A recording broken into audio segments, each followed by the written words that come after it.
Hello বন্ধুরা, চলে এলাম আবারও। আর এই যে আজকে দেখো মেঘলা মেঘলা ওয়েদার, মানে মেঘ করেছে, রোদ তো বেরোচ্ছে না। আর এই যে ধান সব কাটবে, পানি হয়েছিল দুদিন, রোদটা বেরোক তারপর তো ধানগুলো কাটবে, আস্তে আস্তে সব মাঠ ফাঁকা হয়ে যাবে। আর এই যে দেখতে পাচ্ছ ওইখানে ওরা খেলা করছে, আর ওইখানে ওইখানে ওরা কী করছে ওরা ওইখানে কী করছে, ওরা ওখানে মাছ ধরছে।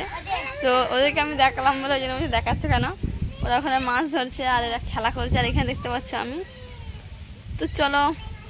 তো বন্ধুরা কেমন মাছ খাচ্ছে দেখো শুধু পুকুরটায়, কিউটি বেবি মাছ খাচ্ছে, মাছ খাচ্ছে। তো চলো দেখো, তোমার দেখাচ্ছি আমি, হ্যাঁ, যে মাছটা কেমন খাচ্ছে। এই যে দেখো কেমন খাচ্ছে, দেখো শুধু, এই দেখো দেখো শাকগুলো খুব বড় মাছটা দিয়ে দিয়েছে, কেমন মাছ খাচ্ছে দেখো। এই দেখো, এই দেখো, তো মাছ খাচ্ছে খুবই। আর মাছ মানে এমনই মাছের নেশাটা কি বলবো, যে কেউ যদি মাছ মানে ধরে, দেখতেও ভালো লাগে আবার নিজেকে ধরতেও ভালো লাগে।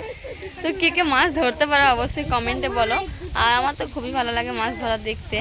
আর এই যে দেখো ধানগুলো পুরো হলুদ হয়ে গেছে, এবার শুধু কাটবে। তো চলো টাটা।